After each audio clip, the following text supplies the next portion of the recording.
Between people who are close, secrets destroy trust. But between enemies, they create a dangerous bond. The air in the Aura office always smelled faintly of parchment and ink, old paper soaked with secrets. Harry had grown used to it, to the quiet hum of quills and the clipped voices of officers reporting from the field. But that morning, something was off. His quill hovered over a report he couldn't seem to finish, the ink pooling into a dark, impatient blot. A file lay open before him. Residual dark magic activity. Malfoy Manor. He shouldn't care. He told himself that dozens of post-war investigations had turned up nothing. The Malfoys had been pardoned. Draco had kept to himself. Case closed. But the energy readings were odd. Not random, not chaotic, but patterned, controlled, almost alive. Harry leaned back, rubbing his temple. He told himself it wasn't personal. He'd spent years learning to stop thinking about Draco Malfoy. His pale face in the courtroom, the way he hadn't looked up once while his parents pleaded for mercy. And yet, every time the name crossed his desk, something tightened in his chest. He signed out the case file anyway. It was raining when he arrived at Wiltshire. The manor loomed ahead like a memory no one wanted to claim. Its windows were shuttered, its gardens wild and overgrown. When he approached the iron gates, they recognized him instantly, a shiver of ancient wards acknowledging the boy who lived. "Potter!" The voice came from the entrance. Draco stood beneath the archway, rain slicking his blonde hair to his forehead. He wore no cloak, just a black shirt rolled to the elbows, as if he'd been waiting. Harry froze, caught between duty and something sharper. "Malfoy," he managed, tone neutral. "I need to ask you a few questions." Draco's eyes narrowed. "About?" "Residual magic signatures under the property." Draco didn't move. The pause stretched thin as glass. Then, softly, he said, "You shouldn't have come here." That was when the first pulse hit. A tremor of magic rippled through the ground, humming up through Harry's boots. The gates behind him clanged shut. Harry's wand was in his hand before he'd thought. "What was that?" Draco flinched, not from the wand, but from the question. "It's nothing. You need to leave." "I'm not leaving until you tell me what's under this house." Something dark flickered in Draco's expression. Fear, real and raw. His voice dropped. "You don't understand. I can't tell you." "Can't?" Draco's jaw locked. "It's bound." The word hung between them like smoke. Bound. Not hexed, not cursed. Bound. Before Harry could ask again, a second pulse surged through the air, stronger, violent.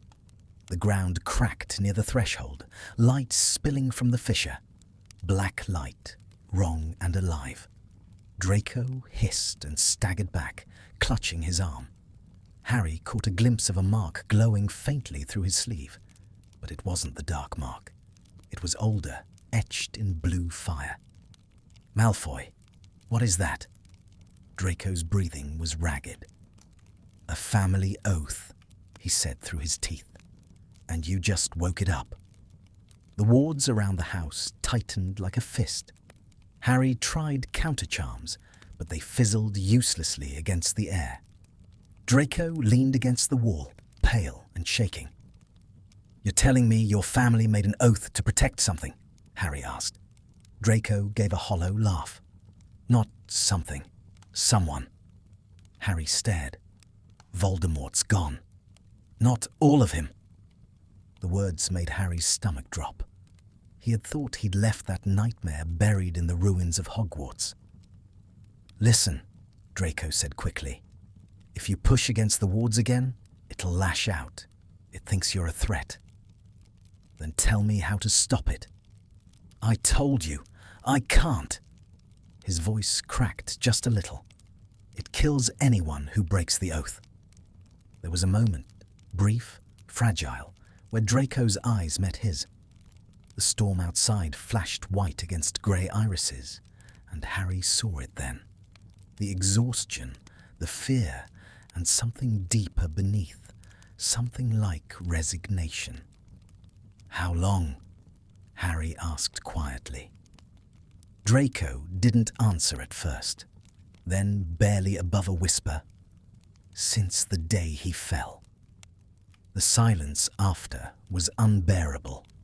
They spent the next hour in the drawing room, the only place the magic seemed still. Harry examined the tremor traces with his wand, every reading confirming the same thing. The oath was active, self-sustaining, woven into the Malfoy bloodline. Draco watched him from the edge of the fireplace, arms crossed. He looked smaller than Harry remembered, not physically, but in the way someone looks when they've been living inside the weight of a secret too long. Finally, Harry said, "If the oath kills anyone who tries to break it, how have you survived?" "I don't try anymore." Something in Harry's chest twisted. "You're just letting it control you." "You think I haven't tried?" Draco snapped, his voice sharp. "Every time I push against it, it punishes me. It's not a spell, Potter. It's my blood. I can't fight it." Harry stepped closer, voice low but steady. "You can't, but I can." Draco looked up sharply. "You're not serious." "Deadly. That's suicidal. I've faced worse." Draco's lips parted as if to argue, but the words died before they formed. The storm had eased outside. The house had not. The magic hummed faintly around them, a living heartbeat in the walls. For a moment, neither spoke. The fire cracked between them, painting light on pale skin and green eyes. Then Draco said softly, almost to himself, "You really never learn when to walk away, do you, Potter?" Harry smiled, but it didn't reach his eyes. Not when someone needs saving. When he left that night, the wards opened reluctantly, like a creature letting go of prey. The rain had stopped, but the air still tasted of storm. Draco watched him go from the doorway, arms folded, expression unreadable. Harry didn't see the faint shimmer of blue across the window pane, the oath marking its claim, pulsing once in warning. He only felt the weight of Draco's gaze on his back. And somehow, for reasons he couldn't yet name, it felt like a beginning he should have been afraid of. Harry didn't sleep that night. Every time he closed his eyes, he saw the blue fire crawling up Draco's arm, that shimmer of agony he tried to hide. He told himself it wasn't his problem. The Malfoys had built their own prison, but the thought wouldn't let him rest. Draco's voice echoed in his mind, low and unguarded. "It's not a spell, Potter. It's my blood." By morning, he'd stopped pretending. He filed a false report. No active threat detected. Monitoring continues. And signed his name with a hand that trembled just slightly. Then he took the flu straight back to Malfoy Manor. The air there was different in daylight. The house looked less like a fortress and more like something wounded, its walls heavy with silence. The door opened before he could knock. Draco stood there again, same shirt, eyes red-rimmed from lack of sleep. "I told you not to come back." Harry stepped inside anyway. "Good thing I've never been great at listening." Draco sighed, the kind that comes from somewhere deeper than frustration.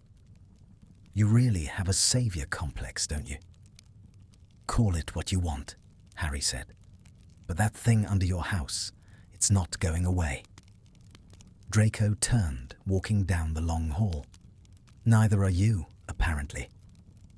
Harry followed, boots echoing on marble. Every portrait turned its painted head to watch them pass. They stopped in the drawing room again, where the fire burned low. Draco flicked his wand and conjured tea. Elegant, perfect, practiced. The kind of civility that looked like armor.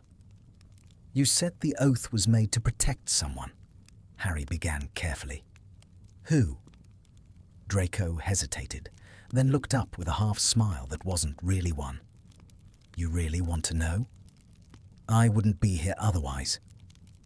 "It wasn't a who," Draco said at last. "It was a what, a fragment, a shadow left behind after the Dark Lord fell.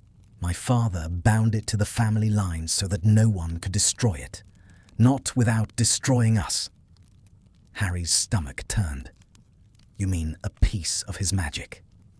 "His will," Draco corrected quietly. "Or what was left of it." Harry stepped closer, lowering his voice. "You've been living with it? All these years?" Draco looked away. Living isn't quite the right word. The silence between them thickened. The fire cracked again. Harry realized his hands were clenched. He forced them to loosen.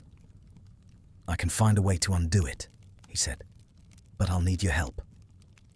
Draco's laugh was soft and bitter. "And what makes you think I'd trust you with that?" "Because you already did," Harry said. "Last night, when you didn't throw me out." That stopped Draco. His eyes flicked up, meeting Harry's, and for the first time there was no mockery there, just the faintest trace of surprise. "You're insufferable," Draco murmured. Harry smiled faintly. "You've said that before." The next few days passed in a blur of magic and tension. Harry set up detection charms around the house. Draco countered them with silencing wards, so the Ministry wouldn't sense what they were doing. They worked side by side, often in silence, sometimes in sharp exchanges that left both of them flushed and irritable. It was only in those brief moments between, a brush of hands over a spellbook, a glance held too long, that something unspoken began to stir. On the fourth night, they found the source. It was deep beneath the manor, past corridors that smelled of dust and damp stone. At the end of a narrow stairwell lay a door carved with serpents, their eyes glinting green in the dim light. The magic radiating from it was thick, almost physical. Draco stopped short. "This is it." Harry lifted his wand. "What's behind it?" Draco's voice was barely audible. "My family's last mistake." The door opened with a whisper of air. Not a creak, not a sound, just pressure easing like a held breath. Inside was a chamber lined with mirrors, each one blackened and cracked. At the center, a small pedestal shimmered faintly. Harry stepped closer. Resting on it was a silver chain, and at its center, a faintly glowing fragment of something he recognized too well. A Horcrux, or what was left of one. His throat tightened. "You should have told me." Draco's voice broke. "Would you have believed me?" Harry turned on him. "You were guarding this. You could have..." "Died?" Draco snapped. "Yes, Potter, I'm aware." The silence that followed was electric. Draco's breathing was uneven, his expression hard. But behind it, fear flickered like candlelight. Harry took a step forward. "Let me handle it." Draco shook his head violently. "You touch it, it'll kill you. The oath will see it as betrayal." "Then how do we stop it?" Draco's eyes flicked toward the mirrors. "You can't destroy it, but maybe we can unbind it." "Together," Harry said. Draco's jaw tightened, but he didn't argue. Hours passed as they worked, chanting, tracing runes, weaving counterspells that twisted through the air like threads of light. The chamber seemed to pulse with their effort. Sweat dampened Draco's temples. His voice faltered once, then steadied again when Harry's hand brushed his. The magic pushed back. The air thickened with a hum that felt alive.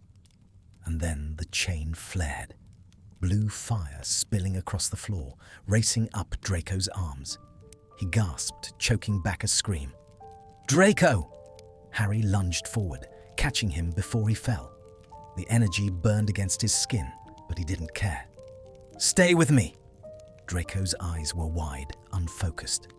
"It's fighting me." Harry tightened his grip, his voice steady though his heart pounded. "Then fight back." "I can't." "Yes, you can." For a second, it was like the air itself held its breath. Their faces were inches apart, light flashing between them. Draco's lips parted, a sound half formed. And then, as if the room itself couldn't bear it, the magic snapped, the light died. The chain fell lifeless to the ground. Harry realized only then that he was still holding Draco, his hands gripping his shoulders, his pulse hammering through both of them. Draco's voice was a whisper. "You're insane." "Maybe," Harry said quietly, but it worked. Draco blinked, dazed. "It shouldn't have." Harry didn't answer. He was too busy memorizing the way Draco's eyes looked when the fear faded, like frost melting at dawn. They stood like that a moment too long. Then Draco pulled away, breathing hard, his expression unreadable. "You should go, before it wakes again." Harry hesitated. "And leave you here?" Draco turned his back. "It's safer that way." Harry didn't move. "You don't really believe that?" Draco's voice was low. "No, but it's easier to say than the truth." "What truth?" Draco's hand clenched at his side. "That you make it worse." The words hit harder than any curse, but Harry didn't answer. Couldn't. He just watched Draco disappear into the flickering shadows of the corridor, the echo of his footsteps fading like the end of a heartbeat. Above them, the manor was silent again. Too silent. And though the chamber lay empty now, the shattered mirrors still whispered with a voice neither of them heard, a spell half broken, waiting for the next crack to appear. Harry came back before sunrise. He told himself it was to check that the spell held, to make sure the chain hadn't reignited, that the magic hadn't found another way to feed. But even as he thought it, he knew it wasn't true. He came back because Draco had looked at him last night, like someone standing on the edge of a cliff, and Harry couldn't walk away from that. The manor's front doors opened soundlessly at his touch. The air inside was cool, still. Somewhere down the hall, a faint piano note echoed, then another. The melody was hesitant, unsure. He followed the sound. Draco sat at a grand piano in the smaller drawing room, back straight, fingers gliding over the keys with careful precision. He didn't look up when Harry entered. "You're up early," Harry said quietly. "I never slept," Draco replied without missing a note. "It's easier to stay awake than to dream." Harry leaned against the doorframe, watching. "You play well." A small, humorless smile. "My mother insisted, said it was good for discipline. I suppose it paid off. I've learned to pretend everything's fine." The melody faltered for the first time. His hands stilled. Harry stepped closer. "Draco, what happened last night?" Draco cut him off. "It was reckless. You shouldn't have interfered." "I saved your life." Draco's head snapped up, eyes flashing. "You don't know what you did." "Then tell me," Harry said, voice low but firm. Draco's jaw tightened. "The oath isn't gone. You just forced it dormant. It's bound to me, to my blood. The more you help me, the more it fights. Harry crossed the room until he was standing beside the piano. So what? I'm supposed to walk away and let it kill you? Maybe that would be easier. Something sharp and angry flared in Harry's chest. Don't say that. Why not? Draco snapped. It's the truth. Harry slammed his hand down on the piano lid, the sound ringing through the empty house. Because I'm not going to let you die, Malfoy. Not after everything we've already lost. The silence that followed wasn't peaceful. It buzzed with something electric, unspoken. Draco stared up at him, breath shallow, eyes searching. Then, very softly, he said, "You still think you can save everyone?" Harry's voice dropped. Not everyone. Their eyes locked. A heartbeat, then another. And just when Harry thought Draco might look away, he didn't. He whispered, "But you'd still try for me, wouldn't you?" Harry didn't answer, but he didn't have to. The truth was written all over him. The following days blurred together. They worked in the chamber again, decoding the remnants of the spell, chasing fragments of Latin etched into the stone. Draco handled the theoretical parts, Harry the practical. Their rhythm was uneven but familiar, like two halves of an unfinished thought. Every time their hands brushed, it was like a spark. Every time they argued, the air between them seemed to hum. But the oath wasn't idle. By the third night, Draco began to weaken. The mark on his arm darkened, spreading toward his shoulder in tendrils of blue fire that pulsed in time with his heartbeat. He tried to hide it beneath his sleeve, but Harry noticed. "You're getting worse." "It's temporary," Draco muttered, voice tight. Harry stepped closer. "Don't lie to me." Draco's lips twitched, almost a smile.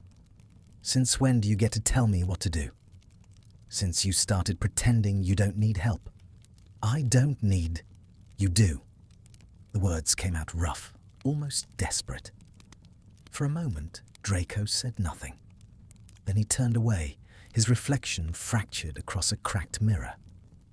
"I don't know how to let anyone help me," he admitted softly. "Every time I trust someone, it ends with a curse." Harry's hand hovered at his side. "Then let me prove you wrong." Draco laughed, low, brittle.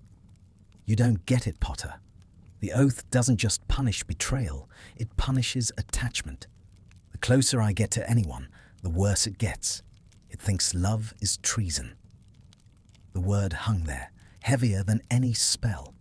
Harry's throat tightened. "Then we'll just have to make it jealous." Draco turned sharply, startled into a quiet, incredulous laugh. "You're impossible." "Maybe," Harry said, "but I'm here." For the first time, Draco didn't argue. Later that night, when the house had gone silent again, Harry found him in the library. Candles flickered along the shelves, and Draco sat on the floor surrounded by books, a scattering of parchment in his lap. His hair had fallen loose over his forehead. "You should rest," Harry said gently. Draco didn't look up. "Resting makes it worse. When I sleep, it whispers." Harry knelt beside him. "The oath?" Draco nodded. "It speaks in my father's voice sometimes. Reminds me what loyalty costs." Harry hesitated, then reached out. His hand brushed Draco's wrist. Light, careful. "You're not your father." Draco's breath hitched. "Tell that to the magic in my blood." "I'm telling it to you." The contact lingered, a second too long, then another.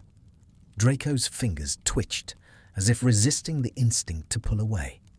Finally, he said, voice barely above a whisper, "You really are terrible at following orders."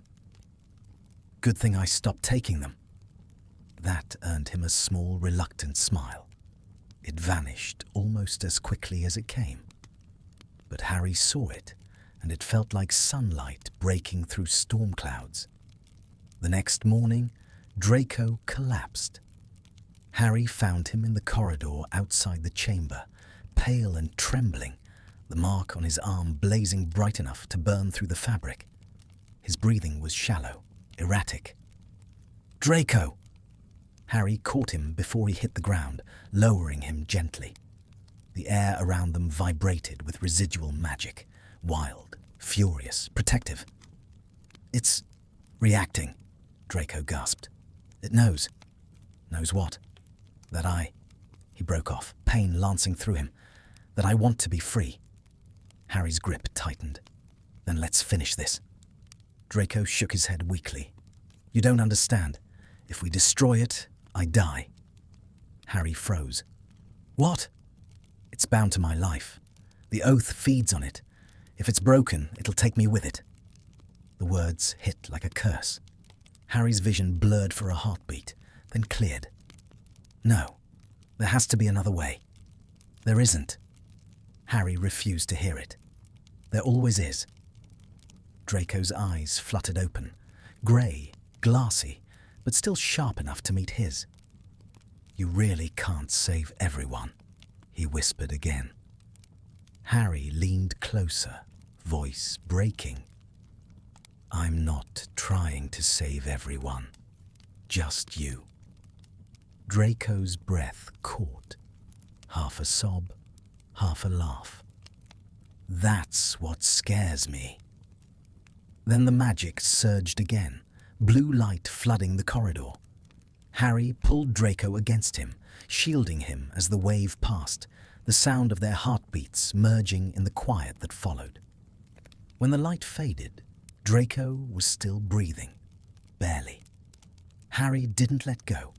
He stayed there on the cold stone floor, Draco in his arms, the house whispering around them, the oath still alive but trembling. And though the fight wasn't over, something had changed. For the first time, the magic in the walls didn't sound angry. It sounded jealous. Draco woke to the scent of smoke and the low hum of wards adjusting around him. His head throbbed. When he opened his eyes, he saw a blur of green and gold light weaving through the air. Protection charms, pulsing steadily from a wand he recognized. Harry sat at the edge of the bed, wand still raised, eyes shadowed with exhaustion. His shirt was torn, smudged with ash. "You're awake," Harry said softly, like he'd been holding his breath for hours. Draco pushed himself up, grimacing. "You didn't have to." "Save you?" Harry interrupted. "Yeah, I did." Draco's lips thinned. "You shouldn't be here." Harry's jaw clenched. "I'm not leaving you alone with that curse." Draco looked at him, really looked, and saw something he didn't expect. Fear. Not of the magic, but of losing him. That realization landed like a blow he didn't know how to take. He glanced away. "You're insufferable." Harry almost smiled. "You keep saying that." Draco leaned back against the headboard, trying to steady his breathing. His skin still felt cold where the oath had burned through him, the veins on his arm faintly glowing beneath the skin. "How long was I out?" 4 hours, Harry said. "Long enough to scare the hell out of me." Draco's mouth twitched, but the humor didn't reach his eyes. "That's dramatic, even for you." "You stopped breathing," Harry said quietly. The words silenced everything. Draco looked at him again, and this time there was no sarcasm, no armor, just something raw and unguarded. "I don't remember," he murmured. "I do," Harry replied, "and I'm not letting it happen again." By evening, Draco could stand. Harry refused to leave his side, hovering under the pretense of monitoring magical stability.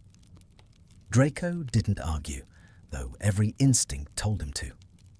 They ate together in the small parlour, an awkward meal of tea and toast. Outside, rain slid down the tall windows, soft and steady. Draco finally broke the silence. The oath shouldn't have reacted like that. It's never aware. Harry frowned. Aware? Draco nodded, staring into his cup. It shouldn't know what I feel. But last night, it knew. It turned violent the moment He stopped himself. Harry tilted his head. The moment you what? Draco set his cup down too carefully. Never mind. Harry leaned forward, elbows on his knees. Draco? Don't. Tell me. The command was quiet but firm. Draco met his gaze and immediately wished he hadn't. There was something disarming about Harry's eyes. They saw too much, cut through defenses before Draco could rebuild them. It reacted because I didn't want to die, Draco said at last. Because I wanted to live. Harry frowned. That's not new. Draco gave a mirthless laugh. For me, it is. The words hit harder than either expected. Harry sat back, eyes softening. You're not the same person you were in the war. Tell that to the world, Draco muttered. I'm not talking about the world. That earned him silence, not defensive this time, but contemplative. The air between them was different now, less brittle, more charged. When Draco finally spoke again, his voice was quiet. You really believe I can survive this? I know you can, Harry said. You just have to let me help you. Draco's lips curved into something like a smile, though it didn't last.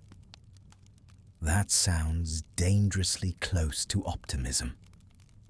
Harry's grin was small but real. Must be catching. Over the next few days, the rhythm between them shifted. The house that once felt suffocating began to change, faintly, subtly, as if responding to the absence of fear. The dark corridors softened with candlelight. The echo of curses in the walls grew quieter. Draco worked on breaking the secondary binds of the oath, while Harry researched ritual reversals from the Aura archives. They disagreed often. Draco accused Harry of being reckless. Harry accused Draco of being fatalistic, but neither left the other alone. One night, while they argued over an incantation's phrasing, Draco slammed the book shut. You can't just brute force it. This isn't a duel. Harry's voice rose in frustration. Then stop acting like it's already lost. I'm realistic. You're terrified. The words landed like a spell. Draco froze. The fire crackled in the silence.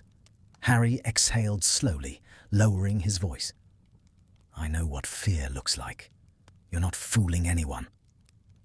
Draco's hands trembled once before he clenched them. You don't get to analyze me like some cursed artifact.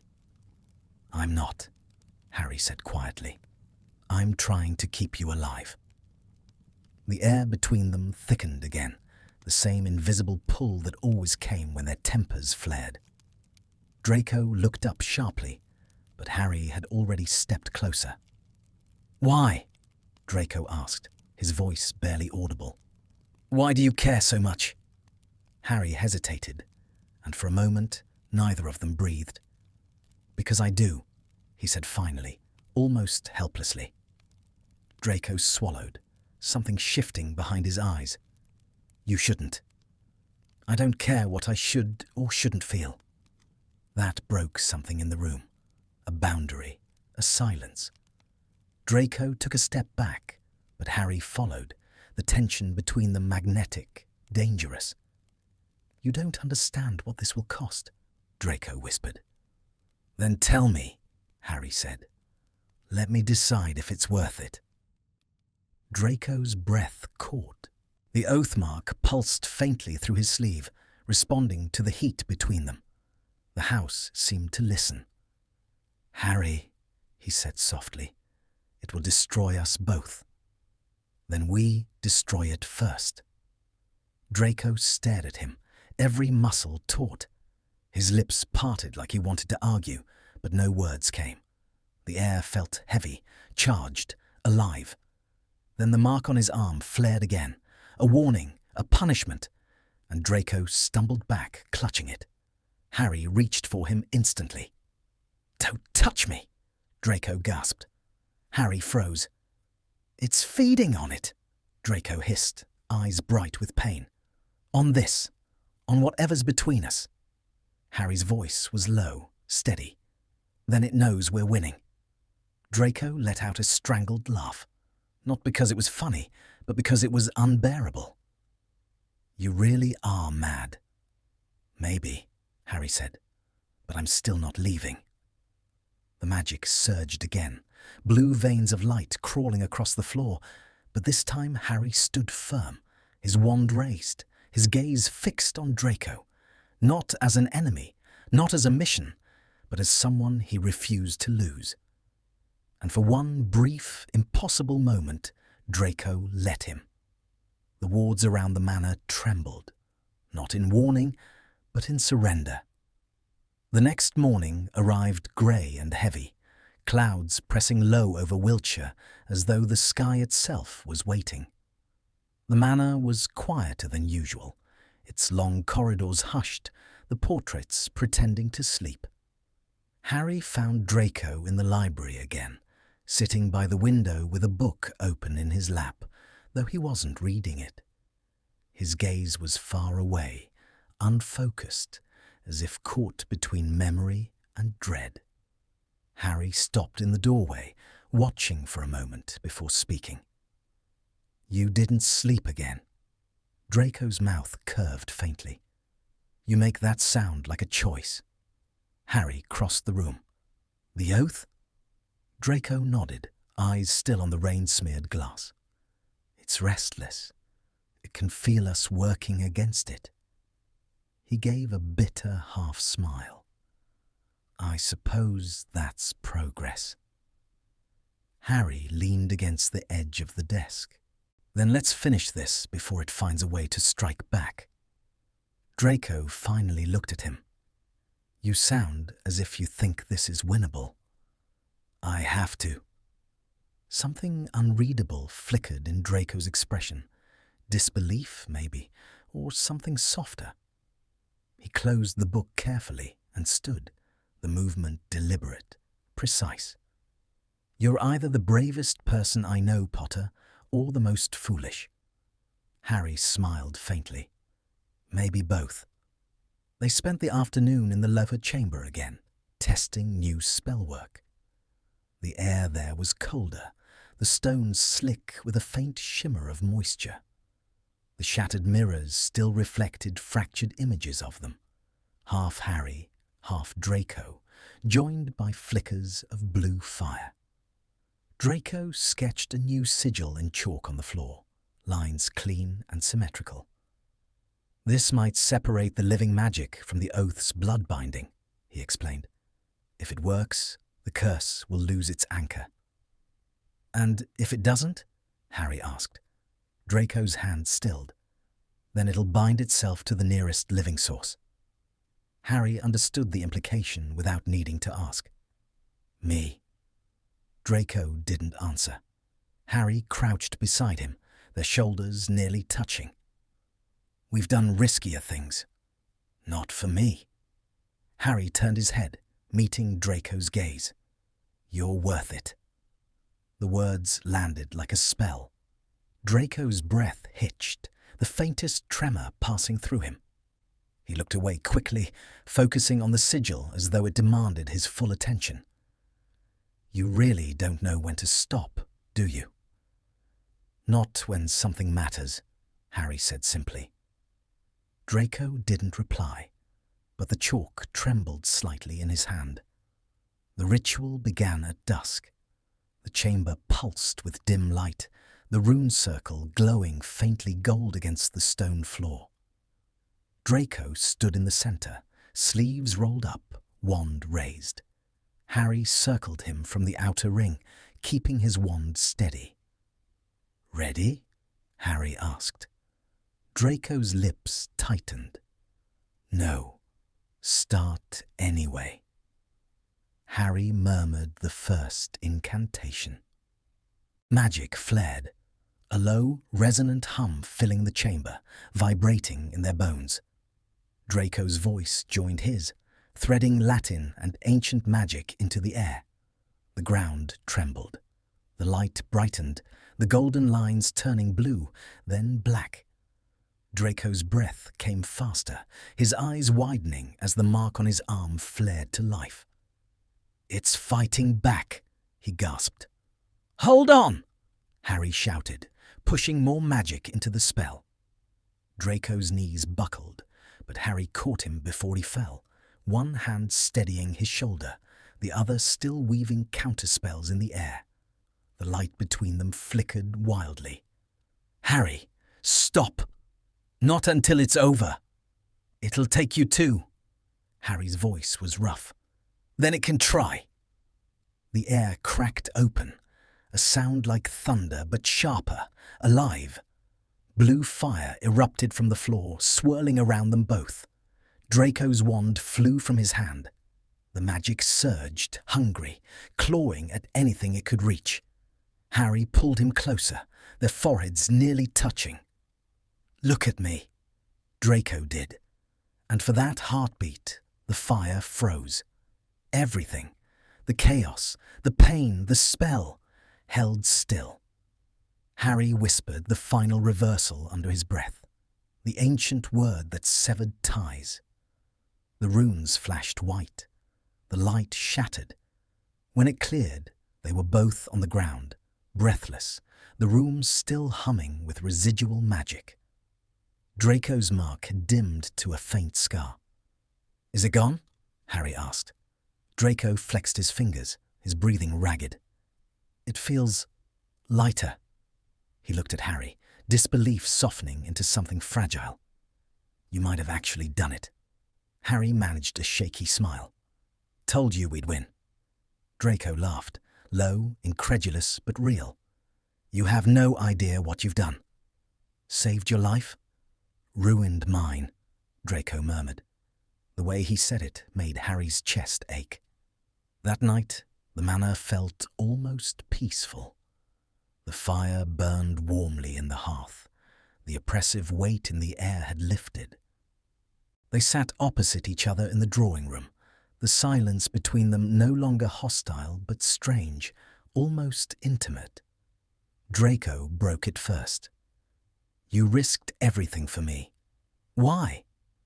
Harry looked into the fire. "Because you needed someone to." "That's not an answer. It's the only one I have." Draco studied him quietly. His usual deflection, his sharp wit, they were gone. "You're impossible to hate," he said softly. Harry turned toward him. "You've spent years trying." A small smile, brief and unguarded. "Yes, and failing." The firelight caught on Draco's hair, turning it almost silver. The moment stretched, the kind of silence that wasn't empty, but full, waiting. Harry reached out slowly, his hand brushing Draco's. It wasn't planned. It wasn't even conscious. It just happened. The inevitable pull of two people orbiting the same secret too long. Draco didn't move. He just watched, eyes unreadable, breathing uneven. Then, carefully, he didn't pull away. "You shouldn't," he whispered. "I know." His voice was rough, low. "And yet." Harry's fingers tightened slightly around his. "And yet." The world outside the manor could have disappeared. It wouldn't have mattered. The curse, the past, the years of hatred, they all hung in the air like smoke. But for that single, impossible moment, they didn't matter. Draco's eyes searched his, for hesitation, for regret, and found neither. "Harry," he said, barely more than a breath, "if you stay." Harry didn't let him finish. "I'm not leaving." The words hung between them, steady and irrevocable. The The fire crackled. Rain whispered against the windows. And somewhere deep beneath the manor, where once the curse had slept, the air was still. The house, for the first time in decades, held no malice. Only the quiet heartbeat of something new, fragile and real. Morning crept into the manor in thin threads of light, slipping through the high windows and spilling across the floor. For the first time in weeks, there was no hum of dark magic under the stone. Only quiet, the kind that felt fragile, borrowed. Harry woke on the couch, the fire reduced to soft embers. His neck ached from the awkward angle, but when he turned his head, the ache faded at once. Draco was asleep in the armchair opposite, a blanket draped carelessly around him, hair falling across his forehead. The harsh lines of tension were gone from his face. For the first time, he didn't look like someone waiting to be punished.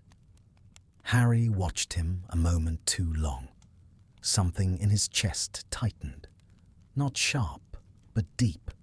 The kind of ache that came with wanting what you weren't sure you could have. He rose quietly and crossed the room. "Stop hovering," Draco murmured without opening his eyes. Harry smiled faintly. "You're awake." "Unfortunately." He shifted, wincing. "You're loud for someone trying to be stealthy." Harry perched on the edge of the table. "You look better." Draco's eyes opened then, grey, clear, wary. "That's debatable." "The mark?" He lifted his arm. The faint blue scar still traced the veins, but it no longer glowed. "Dormant, for now." Harry exhaled, relief soft but unmistakable. "That's something." Draco studied him. "You don't look relieved. You look cautious. I've learned not to trust easy victories." "Wise," Draco said, standing slowly. "You might survive me yet." Harry chuckled. "Don't bet on it." For a heartbeat, Draco's lips twitched. Not quite a smile, but close. Then he turned away. "Coffee. If we're facing another day of your reckless optimism, I'll need it." The day unfolded with a strange rhythm. They moved through the manor side by side, testing wards, checking for traces of the oath's energy. Nothing stirred. The silence was unnerving at first, then almost comforting. Draco took him through rooms Harry had never seen. The East Wing, abandoned since the war. A hidden conservatory filled with overgrown ivy. A narrow corridor lined with portraits that refused to speak. "This house remembers everything," Draco said, running his hand along a cracked frame. "Every curse, every plea. It never forgives." Harry watched him. "Maybe it just needs someone who will." Draco's laugh was quiet. "You think redemption applies to architecture now?" "I think it applies to anyone willing to fight for it." The look Draco gave him was brief, sharp, and strangely unsteady. "You always did have a hero complex." "And you always did hide behind your walls," Harry said. That earned him a soft scoff. "At least mine are decorative." They walked on, but the tension in Draco's shoulders didn't fade, and Harry could feel it, the restlessness beneath the calm. When they reached the end of the hall, Draco stopped. "You should go back to London." Harry froze. "What?" "The curse is gone. You've done your part." Draco kept his tone even. "There's nothing left for you here." "That's not true." Draco's gaze hardened. "Harry." "No," Harry interrupted, stepping closer. "You think this ends just because the magic's gone. You're still here, and I'm not leaving." Draco's jaw tightened. "You can't stay in a place like this. It ruins people." "Maybe it already did," Harry said softly. The words broke something in Draco's composure. For a moment, his mask slipped. Exhaustion, guilt, something close to longing flashing across his face. He looked away. "You don't know what you're doing." "I do." "Then you're worse than I thought." Harry's lips curved slightly. "You keep saying that." Draco's breath left him in a sound between a sigh and a laugh. "You're impossible. And you're terrible at pretending you don't care." That landed like a blow. Draco went still. "Don't," he whispered. "Don't what?" "Don't make this harder than it already is." Harry took another step forward, slow, deliberate. "It doesn't have to be hard." Draco looked up, and the expression in his eyes stopped Harry cold. Fear, defiance, want. "Yes, it does," Draco said quietly. "Because the moment it isn't, everything falls apart." For a moment, they stood there, two people suspended in the tension of what might have been. Then Draco turned and left. That night, Harry found him in the garden, sitting beneath the old oak that bordered the property. The moonlight traced silver across the grass, catching in Draco's hair. He didn't turn when Harry approached. "I thought you'd gone to bed," Harry said. "I couldn't." Harry hesitated, then sat beside him. The silence between them was thick, but not hostile. Draco spoke first. "Do you know why my father made the oath?" Harry shook his head.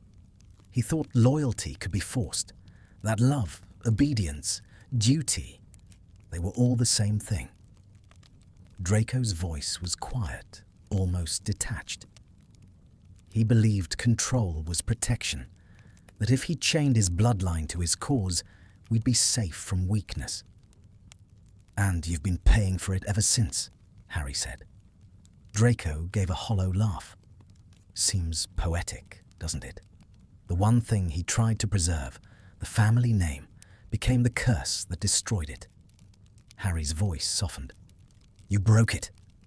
"We broke it," Draco corrected. Then, after a pause, "You don't understand what that means to me." "Then help me." Draco turned, eyes sharp again.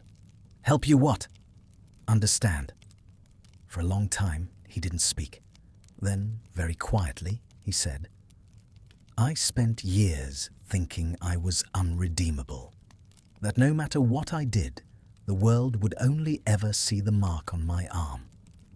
But when you came back, when you looked at me, it didn't feel like a punishment anymore. It felt like a choice." Harry's breath caught. "And now?" Draco's smile was faint, tired, but real. "Now it feels dangerous."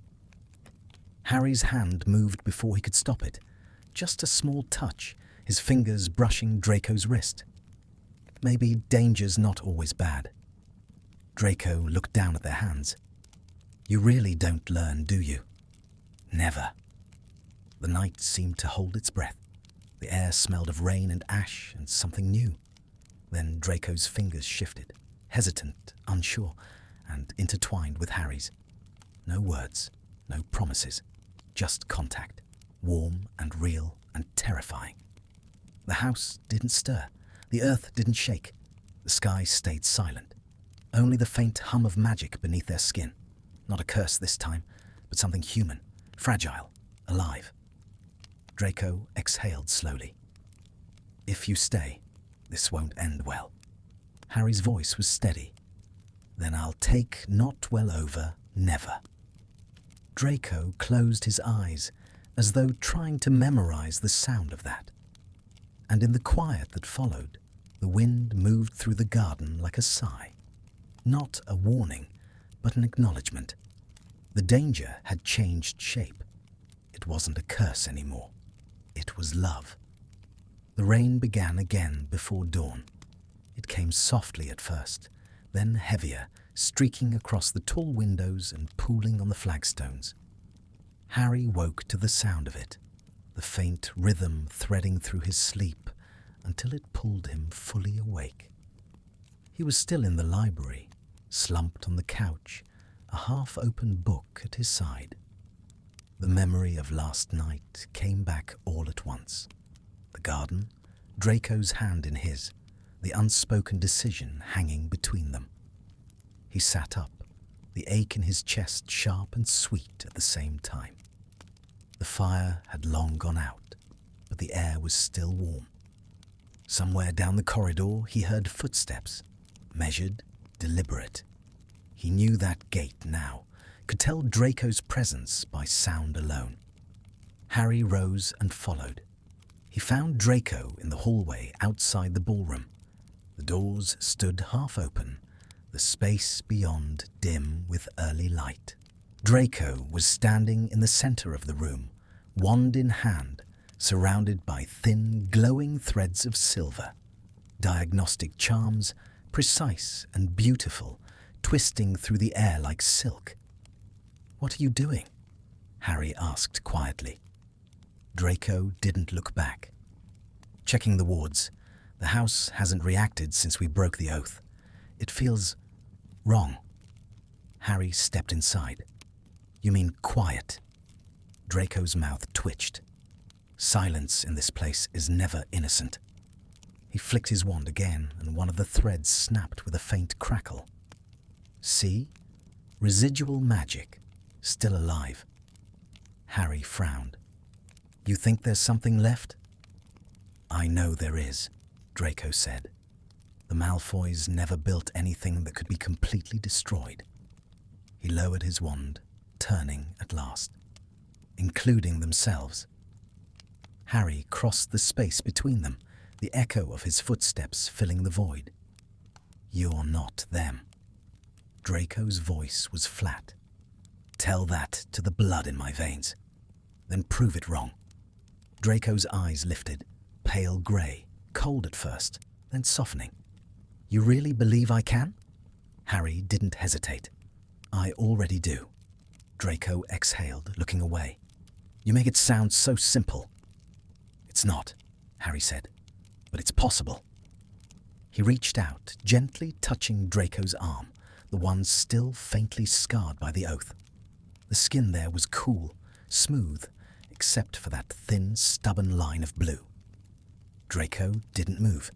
He just watched, eyes flickering between fear and something dangerously close to longing. "You shouldn't touch it." "Why not?" "Because every time you do, I start to think it's allowed." Harry's hand lingered anyway. "Maybe it is." Draco's breath hitched. "You don't know what you're saying." "I do." For a moment, neither spoke. The silver threads of magic shimmered faintly around them, lighting their faces in soft, shifting color. Then Draco took a step back, breaking the contact. "Don't make promises you can't keep, Potter," he said, voice low but shaking slightly. "Not here. Not with me." Harry's answer was quiet. What if it's not a promise? What if it's just the truth? Draco looked at him for a long time, and something in his expression, a flash of anger, fear, want, made Harry's pulse stutter. Then Draco turned abruptly and walked toward the door. "Come on," he said. "If we're going to finish this, we'll need the cellar ward stones." Harry followed. The cellar was colder than the rest of the manor.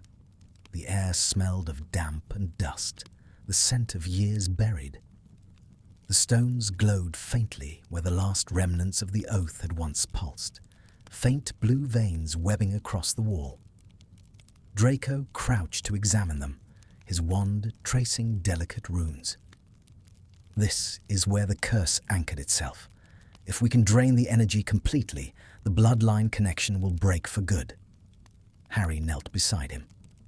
"You mean you'll finally be free?"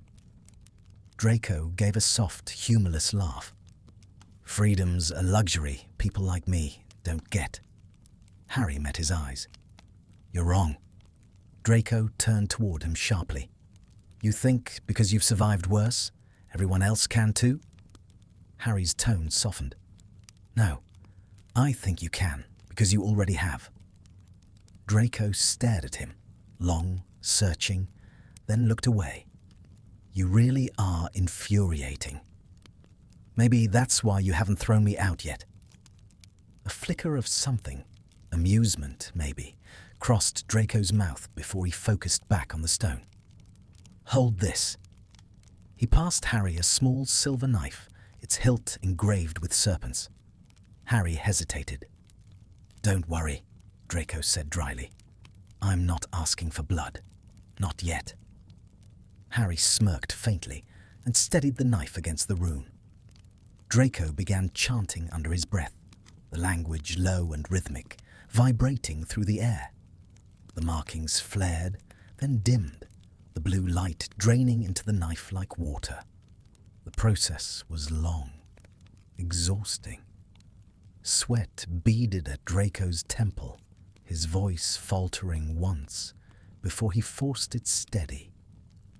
When it was done, he sagged back, breathing hard.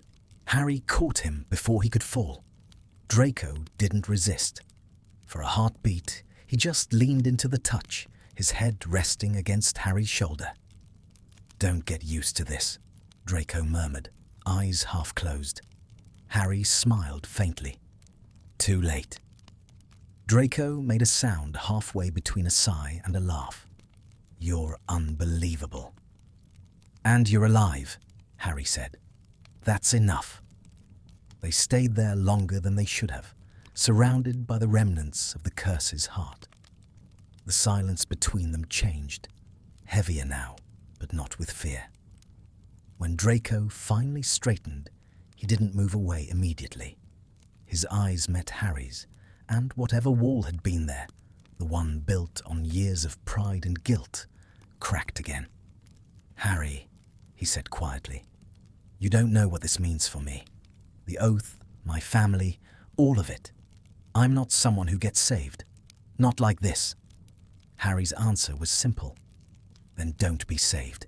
Be someone who starts over." Draco's breath caught. "You make it sound easy." "It's not, but it's better than being trapped." For a long time, Draco didn't answer. Then, almost reluctantly, he said, "You really should stop giving me reasons to believe you." "Too late for that too." The faintest smile touched Draco's mouth. "You'll regret this." Harry's voice softened. "Maybe, but not tonight." He stepped closer, slow enough for Draco to stop him if he wanted to. He didn't. For the second time, their hands found each other, tentative, uncertain, but deliberate. Draco's fingers tightened just slightly. His voice, when he spoke, was low and raw. "You don't know what you're doing to me." Harry looked at him, really looked, and said, "I think I do." The silence that followed was thick, dangerous, electric. Neither of them moved, but something between them shifted, undeniable now. The last remnants of blue light faded from the walls, leaving only the flicker of candle flame. The curse was gone, but in its place, something else had rooted itself. Quiet, reckless, and real. Draco pulled his hand free at last, breaking the moment with a half-smile that didn't hide the tremor in his voice. "You should go upstairs before I forget how to be sensible." Harry hesitated. "And if I don't?" Draco's gaze lingered on him, soft and unreadable. "Then we both pay for it." Harry's answer came without thought. "Worth it." Draco turned away, muttering under his breath, but the faintest ghost of a smile tugged at the corner of his mouth. As they left the cellar, the manor settled again. No longer cursed, no longer haunted, but not at peace either. Because now it carried something new, the echo of a heartbeat that wasn't one person's, but two. And upstairs, in the quiet corridors where ghosts once whispered, even the walls seemed to hold their breath. The following morning dawned pale and windless, the world outside wrapped in mist. The manor had gone strangely still again, as though it, too, was unsure what to do with peace. Harry found himself wandering the corridors aimlessly, fingertips brushing the walls, tracing faint grooves where once dark runes had been carved. The air felt cleaner, lighter, but also emptier, like a space waiting to be filled. Draco was nowhere to be found at first. His absence pressed on Harry in a way that felt ridiculous and yet entirely natural. The silence, where his voice should have been, seemed louder than anything else. He found him, finally, in the study. Draco was seated behind his father's old desk, a quill in hand, surrounded by a mess of parchment. Morning light spilled across his face, drawing faint gold across pale skin. "You work early," Harry said, leaning against the doorframe. Draco didn't look up. "You should know by now. Sleep and I aren't on speaking terms." Harry stepped closer, noticing the documents scattered across the desk. Old family records, ministry forms, signatures half finished. "What's all this?" "Paperwork," Draco replied. "If I'm going to reclaim the manor legally, I need to petition the ministry to lift the last of the sanctions." Harry frowned. "You're rebuilding this place?" Draco's mouth curved faintly. "Someone has to. My mother refused to sell it after the war, and I suppose I've inherited her stubbornness." Harry hesitated. "It doesn't scare you? Living here again, after everything?" Draco paused. "It used to, but fear gets exhausting after a while." He finally looked up, and something unguarded flickered across his expression. "Besides, you can't escape your past by running from the walls that held it. You have to change them." Harry studied him for a long moment. "You've changed more than the walls." A faint blush crept up Draco's neck. "Don't get sentimental, Potter. It doesn't suit you." Harry grinned. "Maybe it's contagious." That earned him a soft snort, the closest thing to laughter Draco had allowed himself in days. The day moved quietly. They worked side by side in uneasy harmony. Draco drafting letters, Harry strengthening the outer wards. The familiarity between them had settled into something taut, comfortable, and dangerous all at once. By mid-afternoon, the clouds broke. Sunlight poured through the windows for the first time in weeks, spilling warmth across the floor. Draco glanced up from his work and froze, as though the light itself had caught him off guard. He stood and crossed to the window, eyes narrowing against the brightness. "It's strange," he said softly, "how something so simple can feel so foreign." Harry joined him, standing close enough that their shoulders nearly brushed. "You'll get used to it." Draco's reflection in the glass smiled faintly. "Will I?" Harry looked at him, not the reflection. "You're allowed to." Draco turned, and the sunlight caught his hair, turning it silver gold. "You keep saying things like that," he murmured, "and one day I might start believing you." Harry's smile was small. "That's the idea." The silence stretched again, but this time it wasn't empty.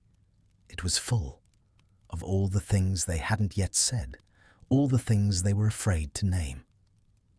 Draco's gaze flicked down to Harry's hand resting on the windowsill, fingers tense. For a moment, he almost reached out, then stopped himself. Harry noticed. He always noticed. He said nothing, just let his hand shift slightly, enough that his fingers brushed Draco's. The contact was fleeting, electric, but it was enough. Draco's breath caught. "You shouldn't." Harry didn't pull away. "You've said that before, and you've ignored me every time." Harry's eyes softened, then stopped saying it. Draco turned his face toward the light, blinking once, as if trying to focus on something far away. When he spoke again, his voice was quieter. "Do you ever wonder what would have happened if we hadn't been on opposite sides?" Harry thought for a moment. "Maybe we would have hated each other less." "Or more," Draco said, and there was a trace of a smile in his voice. "You were insufferable even before the war." Harry chuckled. "And you were a prat." Draco's smile widened, genuine this time. "Some things never change." "Some do," Harry said, and his voice was softer now. Draco met his gaze again, and the air between them shifted.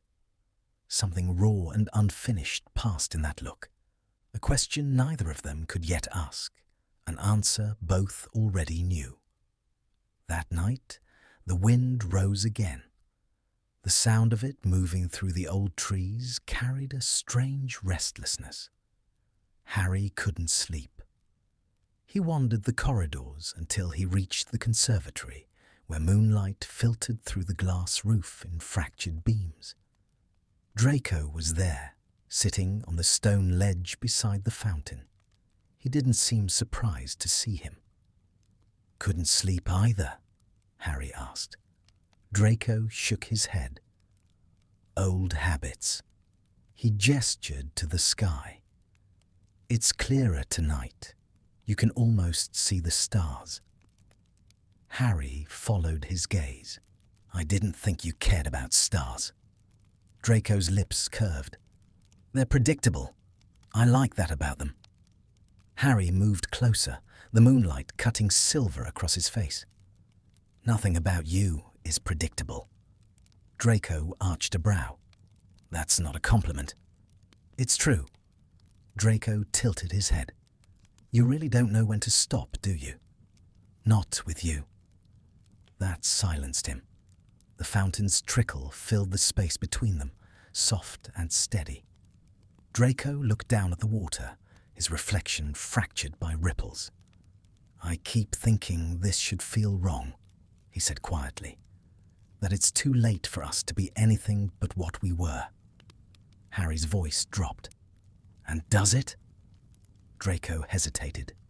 "No, that's the problem." Harry reached out, fingers brushing Draco's sleeve. "Maybe it's not a problem." Draco's breath trembled.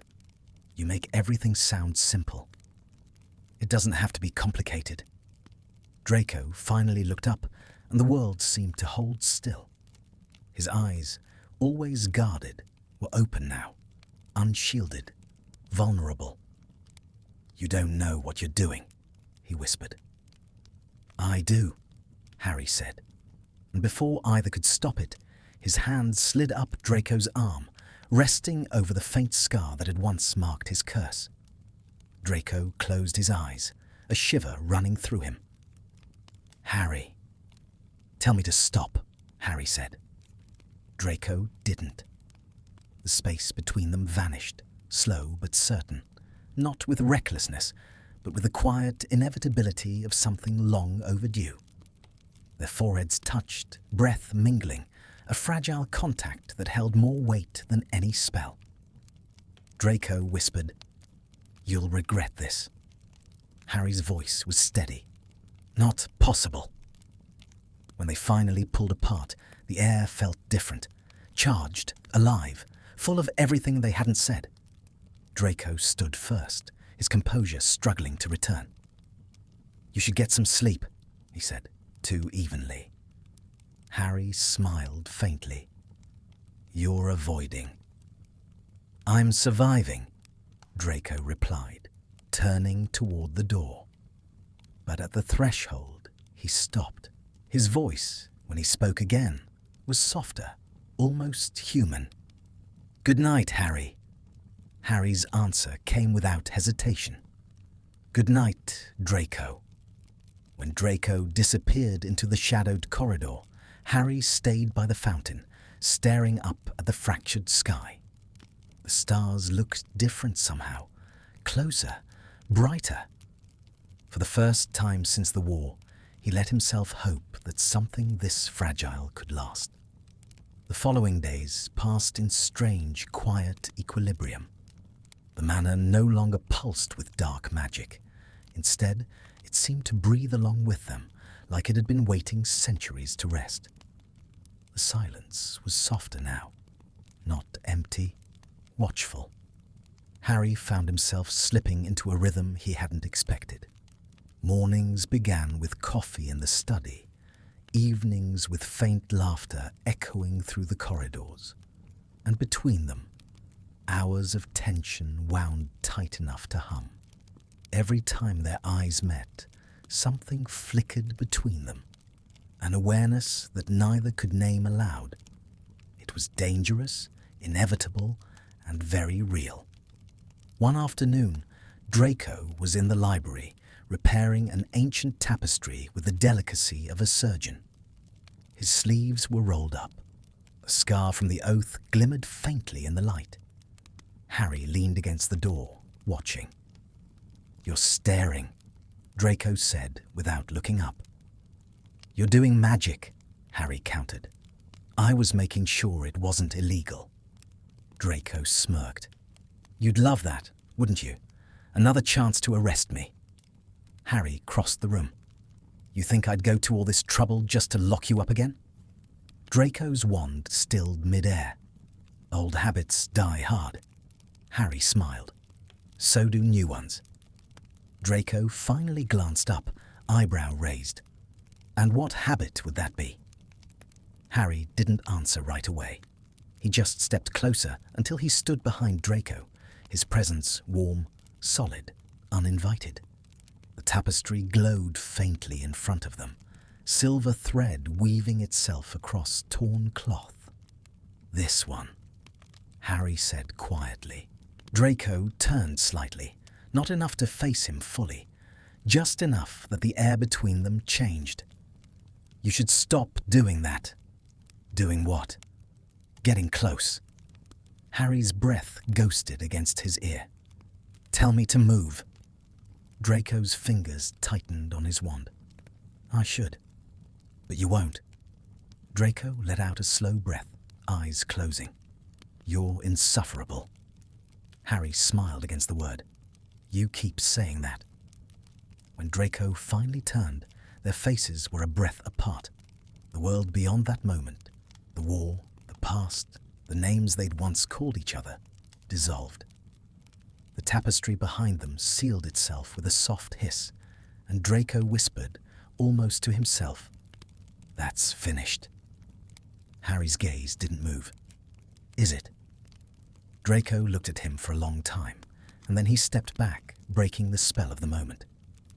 "You're making this impossible." Harry exhaled. Maybe it was always meant to be. Draco gathered his tools with deliberate precision, refusing to meet his eyes. "You don't understand what you're asking for." "Then explain it to me." Draco's laugh was quiet, bitter. "You think this is simple, that we can just—" He gestured between them. "Pretend we're not who we are?" Harry shook his head. "I don't want to pretend. I just don't want to keep running from it." Draco turned away, staring out the window. The light caught the edges of his profile. Sharp, perfect, fragile. "You really think love fixes everything, don't you?" Harry hesitated. "No, but I think it's a start." Draco's voice softened, almost breaking. "And what happens when it ends?" Harry's answer came without hesitation. "Then it ends, but at least we'll have had it." That silence again, unbearable, electric. Draco didn't move, didn't speak. His reflection in the glass looked distant, fractured by sunlight. Finally, he whispered, "You don't get to talk like that." Harry took a step forward. "Why not?" "Because it makes me want to believe you." That night, the wind returned, howling against the windows like an echo from another time. Harry lay awake, staring at the ceiling, listening for footsteps that never came. The quiet stretched until he couldn't stand it anymore. He left his room and followed the faint flicker of candlelight down the corridor. It led him to Draco's door, slightly ajar, light spilling from the crack. He knocked once. No answer. "Draco!" "Come in," came the tired voice from inside. Draco was sitting by the fire, robe loose around his shoulders, a half-empty glass of wine in his hand. He looked up as Harry entered, expression unreadable. "Couldn't sleep," Harry said. "Apparently neither of us can," Draco replied, setting the glass aside. Harry crossed to him, stopping just short of the chair. "You're thinking too loudly." Draco gave a soft laugh. "Occupational hazard." Harry hesitated. "Do you regret it?" Draco's brow furrowed. "What?" "Letting me in." The question hung in the air, heavy and dangerous. Draco looked down, fingers tightening around the stem of his glass. "I don't know yet," he admitted. "I'm still trying to decide whether it was courage or stupidity." Harry crouched beside the chair. "Maybe both." Draco met his gaze then, steady, searching. "You always were reckless. And you always pretended not to care." Draco's lips curved faintly. "Pretending gets easier with practice." Harry reached up, his hand brushing Draco's sleeve, the faintest contact. "Then stop practicing." Draco went still. "You don't know what this means." "I think I do." The firelight flickered across their faces, painting gold on skin and shadow. The silence that followed was unbearable in the best way, filled with every unspoken word, every restrained breath. Draco's hand trembled once before he set the glass aside. "You should go," he said, though the words lacked conviction. "Do you want me to?" Draco's eyes closed briefly. "No." Harry's breath caught. "Then I won't." When Draco opened his eyes again, there was no mask left, just the boy he had been and the man he had become, haunted, beautiful, utterly undone. He stood, slow and deliberate, until they were inches apart. "You're out of your depth, Potter." Harry's voice was quiet, certain. "For once, I don't mind drowning." Draco's laugh was shaky, disbelieving. "You have no idea how dangerous this is." "Then show me." The pause that followed could have lasted forever. And then, finally, Draco moved. A step forward, a breath closer. Their lips didn't meet. They didn't need to. The moment itself was enough to set the air trembling. Draco's voice was barely a whisper. "If this ruins us." "It won't," Harry said. "Promise me," Draco said, eyes bright. Harry's hand found his, fingers lacing through. "I don't make promises I can't keep, but I'll try." Draco's reply was soft, resigned, and somehow full of hope. Trying might be enough. Outside, thunder rolled far off across the hills. Inside, the fire burned low, the light flickering against their faces. For the first time, the manor didn't feel cursed. It felt alive, holding its breath, waiting to see what they would choose next. The storm that rolled in the next day was unlike any before it. The sky was thick with grey, the kind of heavy, aching weather that seemed to trap the world in suspense. Wind rattled the old windows, and somewhere deep within the manor, a door slammed itself shut with a hollow echo. Harry found Draco in the east corridor, standing before a cracked mirror that had survived centuries of curses. He wasn't looking at his reflection. He was looking past it, into something Harry couldn't see. "You're up early," Harry said, his voice echoing down the empty hall. Draco didn't turn. "Couldn't sleep." "You say that every morning." Draco's mouth curved faintly. "And you keep acting surprised." Harry joined him at the mirror, The surface was clouded, faintly silver, whispering with old enchantments. "What are you doing here?" Draco traced a faint line across the glass. "This mirror was my father's. He used it to record oaths, vows he couldn't keep, and promises he never meant. Every reflection is a lie in its memory." Harry frowned. "And you?" Draco's hand fell away. "I'm trying to decide whether I'm still one." Harry looked at their reflections. Two shapes blurred together, neither distinct nor separate. "You're not," he said. Draco's voice dropped. "You don't get to decide that." Harry turned to him. "Then who does?" Draco finally met his eyes, and for a heartbeat, the question became something else entirely. The air between them buzzed, quiet, sharp, dangerous. Harry said softly, "You broke the oath. You freed yourself. You don't owe anyone proof anymore." Draco gave a soft, bitter laugh. "Maybe not proof, but penance." "Penance for what?" "Surviving. For wanting more than that." The words landed like a confession. Harry's breath caught. "You think that's wrong?" Draco didn't answer, just turned away, shoulders tense. The storm outside cracked like a whip, rain streaking across the windows. Harry took a step forward. "Draco!" "Don't." "Why not?" "Because if you keep saying my name like that," Draco whispered, "I might stop pretending I don't need you." Harry didn't stop. He stepped closer until their reflections overlapped completely. "Then stop pretending." Draco turned slowly, every movement deliberate, restrained. "You really don't understand what you're asking for." "I'm not asking," Harry said. "I'm choosing." Draco let out a shaky breath. "You should have chosen someone easier." Harry smiled faintly. "Where's the fun in that?" The tension between them snapped, not in anger, but in surrender. Draco closed the distance, fast, decisive. The kiss wasn't soft.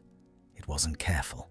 It was years of silence breaking all at once, all that fear and guilt and want colliding in one impossible moment. Harry's hands came up instinctively, one on Draco's neck, the other gripping his sleeve as if anchoring him to reality. Draco kissed like someone who'd forgotten how, hesitant for half a second, then desperate, almost angry at his own need. When they broke apart, their breaths mingled in the charged air. Draco's eyes were bright, unreadable. "You shouldn't have done that." Harry's voice was hoarse. "You kissed me." Draco smirked faintly. "You didn't stop me." "I never would." Draco stepped back, trying to gather the remnants of composure that no longer fit him. "This is madness." "Maybe," Harry said, his voice steady. "But it's real." Draco turned toward the mirror again, his reflection trembling in the silver light. "Do you have any idea what this means?" Harry moved beside him. "It means we stopped lying." Draco let out a low laugh, one that sounded too close to breaking. "You're going to destroy me." Harry's answer came quietly. "Then I'll rebuild you." Draco closed his eyes, jaw tightening, as though the words themselves hurt. "You make it sound so easy." "It isn't," Harry said. "But you're not alone anymore." The storm raged through the day. They spent the hours in near silence, avoiding the subject, avoiding each other, and failing. Every time they crossed paths, their eyes lingered too long. Every accidental brush of skin was an echo of what they couldn't take back. That evening, the power in the wards flickered once, dimming the lights. Draco cursed under his breath. Something's wrong. Harry looked up from the sofa. The wards? They're straining against something. Draco pulled on his cloak, his movements sharp, controlled. "Stay here." Harry was already on his feet. Like hell.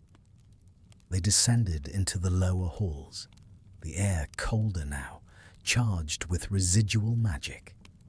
A faint blue shimmer pulsed along the floor, familiar and terrible. Draco froze. No. What is it? It's the oath. His voice shook. A remnant, the binding we missed. It's reforming itself. Harry drew his wand. Then we stop it. Draco's hand shot out, gripping his arm. You can't. It's feeding on emotion, on us. Harry met his gaze. Then we give it something else to feed on. Before Draco could argue, Harry raised his wand and pushed his magic into the air. The force rippled outward, colliding with the blue shimmer. For a moment, the chamber exploded with light. Draco shouted something, a warning, but it was too late. The surge hit them both, knocking them back. Pain seared through Harry's chest, not physical, but emotional, as if the curse had reached inside him and twisted everything he'd ever felt. He fell to his knees, gasping. Draco crawled toward him, voice raw. Harry, stop! You'll kill yourself! Harry forced his wand up, meeting the pulsing light with sheer will. Not until it's gone! The air screamed. The mark on Draco's arm flared one last time, and then shattered, light exploding outward like shattered glass. Silence. When Harry opened his eyes, the floor was scorched. The blue light was gone. Draco knelt beside him, pale and shaking. Idiot, Draco whispered. You could have died. Harry smiled weakly. Worth it. Draco's hands trembled as he cupped Harry's face, forcing him to meet his eyes. Don't say that. Harry's voice was soft. You're free. Draco's breath hitched. So what if I am, if you're not? Harry blinked, confusion cutting through the exhaustion. What? Draco swallowed hard. The curse, it didn't disappear. It moved.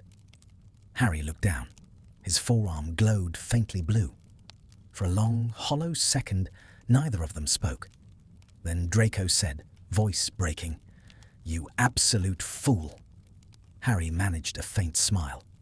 Guess I really don't know when to stop. Draco shook his head, fury and grief tangled in his expression. You don't get to die for me. Harry's hand came up, covering Draco's. I'm not dying. I'm just borrowing time. Draco's eyes shone. Then we'll make it count. Outside, the storm began to ease. The thunder rolled away, leaving only the sound of rain, soft, steady, like a heartbeat. In the quiet that followed, Draco leaned forward and pressed his forehead against Harry's, their breaths mingling. If you leave me now, he whispered, I'll never forgive you. Harry's voice was barely audible. Then I'll have to stay. The light between them pulsed once, dimmed and settled. Not gone, but gentler now, as if the curse itself had finally learned mercy. For a moment, the manor felt alive again, and for the first time, neither of them was afraid. The next day dawned too still. The air in the manor carried a faint metallic taste, the kind that came after heavy magic. Every lamp flickered faintly, as though remembering what had happened the night before. Harry felt it too, that pulse of unfamiliar energy under his skin, like the echo of someone else's heartbeat. Draco hadn't left his side all night. He sat now on the arm of the couch, watching Harry from above, his expression a mix of anger and something raw. You shouldn't be awake yet. Harry rubbed his forehead. If I rest any longer, you'll start hovering. I'm already hovering, Draco said flatly, and with good reason. Harry looked down at his arm. The faint glow was still there, a blue shimmer that pulsed once every few seconds. It didn't hurt, not exactly, but it felt alive, aware. So, It's transferred completely? He asked. Draco nodded, his voice clipped. The curse needed a vessel. Congratulations, you volunteered. Harry offered a weak smile. Guess it likes me. Draco's eyes flashed. Don't joke about it. This isn't noble, Potter. It's suicidal. Harry met his gaze evenly. Would you rather I hadn't done it? The question hit like a blow. Draco's jaw tightened, and for a moment he said nothing. Then, quietly, No, but I hate you for it anyway. Harry chuckled, though it came out tired. You'll get over it. Unlikely. The silence that followed was uneasy, but charged. Outside, the storm clouds began to thin, sunlight cutting weakly through the haze. Draco watched it, his reflection pale in the glass. Do you feel it? He asked suddenly. The magic? The bond? Harry hesitated, then nodded. It's connected to you. I can feel when you're near. Draco's mouth curved faintly. So, you're haunted by me now. Harry smiled. Wouldn't be the first time. That drew a soft laugh from Draco, low, reluctant, but real. You're impossible. Maybe, Harry said, but it's working. You're free. Draco turned toward him, eyes sharp. At what cost? Harry's smile faded. We'll figure it out. You always think everything can be figured out. Because it can. Draco shook his head, exasperated. You really don't know when to give up. Harry's eyes softened. Not when it's you. Draco froze. The words hung there, quiet and dangerous. For a heartbeat, he couldn't breathe. Don't say things like that, he whispered. Harry's voice dropped. Why not? Because you make me believe them. The rest of the day passed in fragile calm. They explored the manor's boundaries, testing for residual curses. Every time Harry stepped too close to the walls, the blue light on his arm flickered like a warning. Draco noticed first. It's protecting me, he said quietly. Harry nodded. It's reacting to danger, or to your presence. Draco frowned. That doesn't make sense. Harry tilted his head. Does anything between us? Draco rolled his eyes, but didn't argue. We need to test it. Come here. Harry obeyed, stepping closer until only a few inches separated them. The glow on his arm dimmed instantly. See? Draco murmured. It stabilizes when you're near me. Harry smirked. So, I'm your safety net now. Don't flatter yourself, Draco said, though his voice lacked conviction. He glanced up, and that was all it took. One look, one breath too close. The magic in the room pulsed once, low and resonant. Draco stepped back, startled. What was that? Harry's voice was calm. A reminder. Of what? That it's still connected to you. That we are. Draco's throat worked. That's not comforting. It wasn't meant to be. They stared at each other, the silence between them thick and trembling. Then Draco turned sharply, moving toward the door. I need air. Harry let him go. Draco ended up in the garden again, the place where this had all begun. The place where the first threads of honesty had tangled between them. The late afternoon light was gold, soft on the overgrown ivy. He sat beneath the old oak and pressed his palms into the damp earth. He'd spent so many years fighting to survive, to erase what he'd been. But now, for the first time, he wasn't sure who he was without the curse. The world felt wider and terrifying. He didn't hear Harry approach, but he felt him, the faint buzz of the bond under his skin, steady and familiar. Running away again? Harry asked, sitting beside him. Walking, Draco said curtly. Harry smiled. You're terrible at lying. Occupational hazard.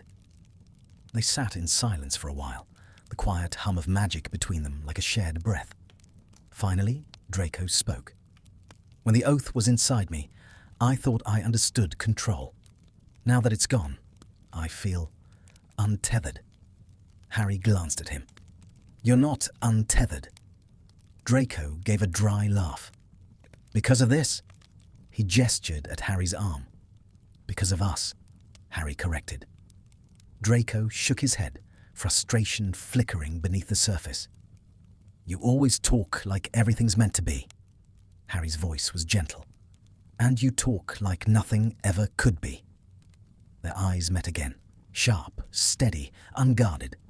Draco said quietly, You think this will last? I want it to. That's not an answer. Harry smiled faintly. It's the only one I've got. Draco looked away, the wind moving through the leaves above them. You're going to make this hurt. Harry didn't deny it. Probably, but so will leaving. Draco's laugh was soft, bitter. You make impossible choices sound noble. Harry turned toward him fully. They're not noble, just necessary. The silence that followed was almost unbearable. Draco closed his eyes, and when he spoke again, his voice was a whisper. You should hate me for all of it. Harry's reply came instantly. I don't. You should. I can't. Draco exhaled shakily. Then we're both doomed. Harry smiled, not in triumph, but in quiet acceptance. Maybe, but at least we'll face it together. Draco opened his eyes, and the look he gave Harry was something between surrender and hope. You really don't learn, do you? Never. And when Harry reached for him again, slow, deliberate, Draco didn't stop him. Their hands met, fingers intertwining, the blue light on Harry's arms softening until it pulsed in rhythm with their touch. For the first time since the curse began, it didn't burn. Draco's voice broke the quiet, low and uncertain. What now? Harry's answer came without hesitation. We find out what freedom feels like. The sky was still grey, the storm clouds lingering at the edge of the horizon, but the air between them felt clear. And somewhere deep within the manor, where the curse had first taken root, the stones themselves seemed to hum with quiet relief, as though they, too, understood what had been won. The first week after the storm felt unreal. For the first time since he'd come back to Malfoy Manor, Harry didn't wake to the sound of wards cracking or the hum of restless magic. The house was quiet, calm, almost domestic, if you ignored the faint glow that still pulsed along his forearm like a heartbeat not his own. Draco kept himself busy restoring the East Wing. Harry followed him from room to room under the pretext of helping, though neither of them said out loud what they were really doing. Staying close, keeping watch, pretending normalcy was something they could rebuild by sheer will. In the mornings, Draco drafted letters to the Ministry, the quill moving with his usual precision. In the afternoons, they tested small spells, reinforcing the boundaries of the estate. And when night came, they drifted into silence, sitting across from each other in the library with untouched tea and too many unspoken words between them. Harry caught himself watching Draco more than he meant to. The way he tilted his head when reading, the way candlelight found the silver in his hair. He told himself it was vigilance. He knew it wasn't. One evening, when the sky outside bruised violet, Harry finally spoke. It's fading. Draco looked up from his book. What is? The mark. Harry pushed back his sleeve. The faint blue shimmer that had haunted him since the curse transferred was now only a thread of light. Maybe it's burning out. Draco set the book aside, frowning. Or it's preparing to leave you the way it left me. Harry smiled. You make it sound sentimental. I make it sound dangerous, Draco said, but there was no heat in it. He rose, crossed the room, and took Harry's wrist without asking. The touch was light but careful, as though the magic might still bite. The glow brightened slightly beneath his fingers, reacting to him. See, Harry said quietly. It knows you. Draco's gaze lingered on the mark, then lifted to meet Harry's. Maybe it's just echoing the person who carried it first. Then it's echoing strength. Draco's breath caught, and for a moment neither of them moved. The air between them pulsed with the same rhythm as the light beneath Harry's skin. You always say things like that, Draco murmured, and every time I forget how to breathe. Harry's smile was small, sad. Then keep forgetting. Draco dropped his hand suddenly, stepping back as if the space between them had become dangerous. You make this impossible. Harry's voice was low. Maybe it's meant to be. Later that night, Harry woke to the sound of wind and footsteps. He found Draco on the balcony outside his room, barefoot, a blanket wrapped loosely around his shoulders. Moonlight washed the color from everything, leaving him pale and sharp as glass. You're cold, Harry said. I'm thinking, Draco replied. About? Freedom, Draco said after a moment, and what people do with it once they finally have it. Harry leaned on the railing beside him. You start over. Draco's mouth curved faintly. You make it sound simple? It doesn't have to be complicated. Draco glanced at him.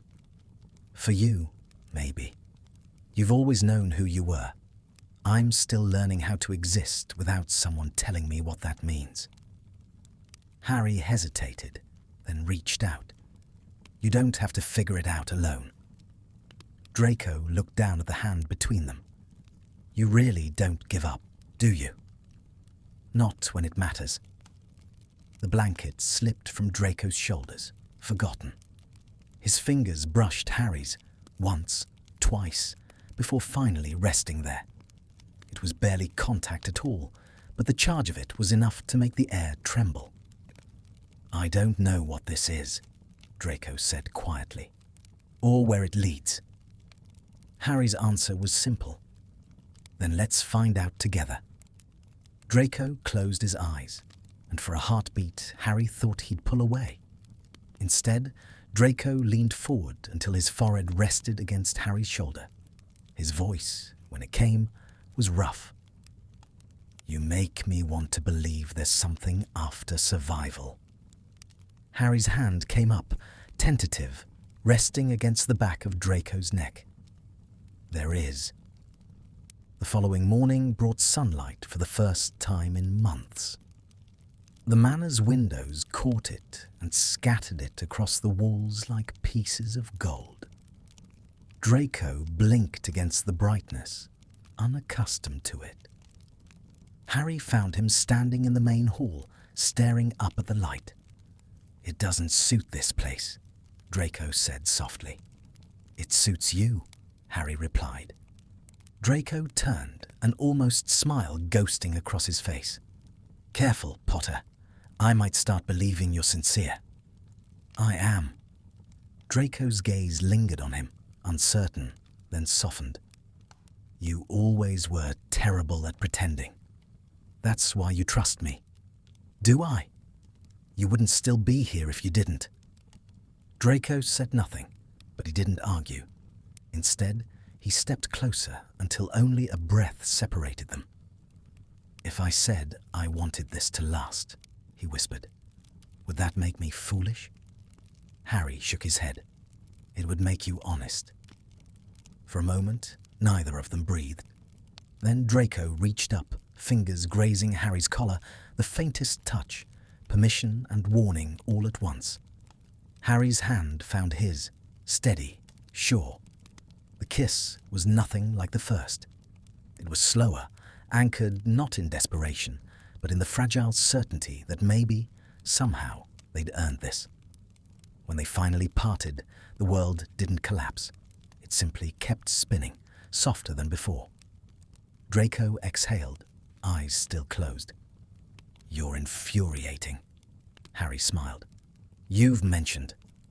Draco leaned his forehead against his. And yet, Harry echoed. That evening, the glow on Harry's arm finally dimmed completely. He felt it fade like an exhale, a weight lifting he hadn't realized he'd been carrying. He found Draco in the library and held out his arm. "It's gone." Draco stared, then reached out slowly, fingertips brushing the now ordinary skin. "So it is." "No more curse," Harry said. "No more blood magic." Draco looked up at him. "Just us, then. Just us." Something fragile passed between them. Recognition, relief, fear of what came next. Draco broke the silence first. "You could leave now, you know. Go back to your life, your friends, the world that still thinks I'm a villain." Harry shook his head. "Let them think what they want." "And if it costs you?" Harry smiled. "Some things are worth the price." Draco's eyes softened. "You really are the worst kind of Gryffindor. Your favorite kind, though." Draco's laugh was quiet, real. "Unfortunately." The clock on the mantel chimed once, low and resonant.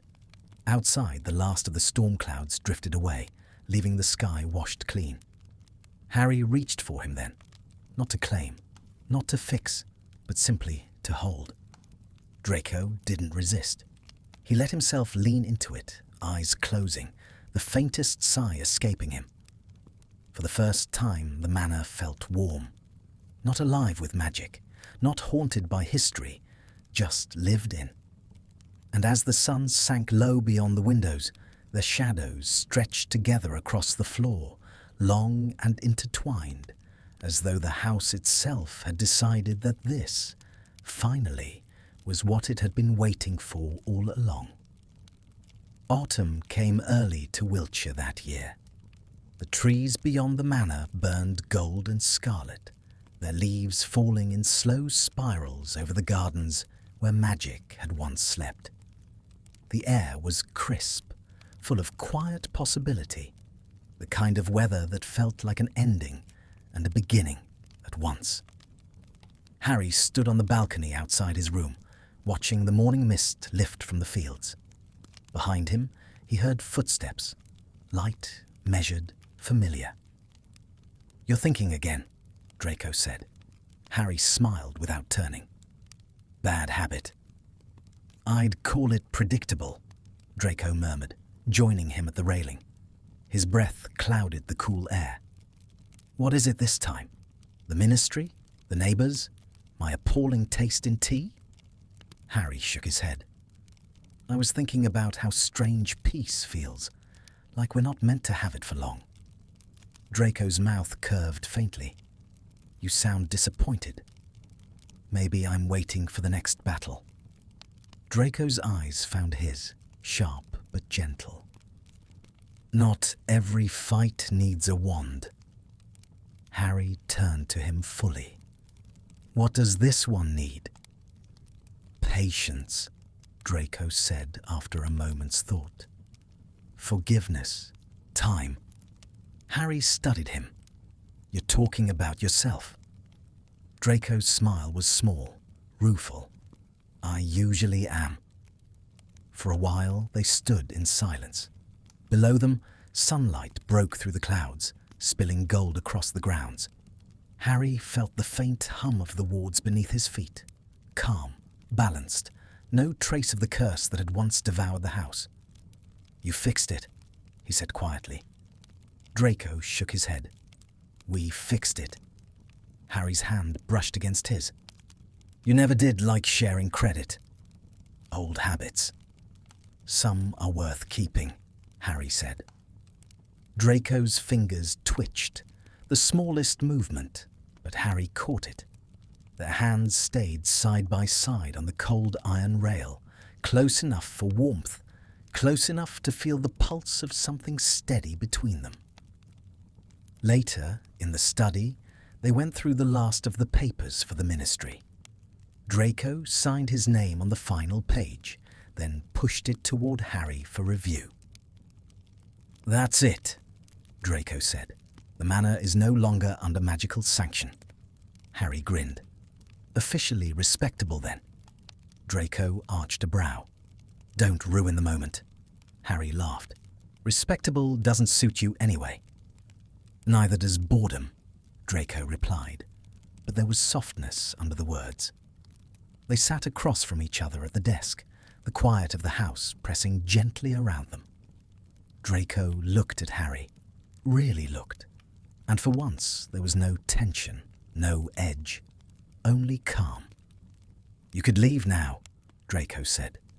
"Go back to your job, your friends, the world that makes sense." Harry leaned back in the chair. "You've mentioned that before, and you've ignored it every time. Because I like proving you wrong." Draco smiled faintly. "You're insufferable." Harry tilted his head. "You're repeating yourself. And you're still here," Draco said softly. "I told you," Harry said, voice equally quiet. "I'm not going anywhere." Draco held his gaze, something unspoken flickering there. Then he stood, walked to the window, and spoke without turning. "You've changed everything, you know." Harry rose and crossed the room, stopping just behind him. "So have you." "Don't romanticize it," Draco said. "I was a coward for most of my life." Harry's voice was low. "You were a survivor." Draco's shoulders tensed. "Same thing." "It isn't," Harry said, and laid a hand on his shoulder. "You chose something different when it mattered. That's what makes you brave." Draco's reply was barely audible. "You shouldn't believe in me so easily." Harry's hand tightened, gentle but firm. "Then I'll believe enough for both of us." Draco turned slowly. His eyes were bright, glassy with emotion he didn't want to show. "You don't make this easy." Harry's smile was small, tender. "Love never is." The word hung there, fragile, electric. Draco froze, lips parting, breath caught halfway between shock and something softer. "Harry!" "I mean it," Harry said simply. "You don't have to say it back." Draco's throat worked. "You make everything sound so simple." "It's not," Harry admitted, "but it's real." Draco looked away, then back again, the fight in him breaking. "You have a terrible habit of being right at the worst possible moments." Harry stepped closer, close enough to feel the warmth between them. "And you have a terrible habit of pretending not to care."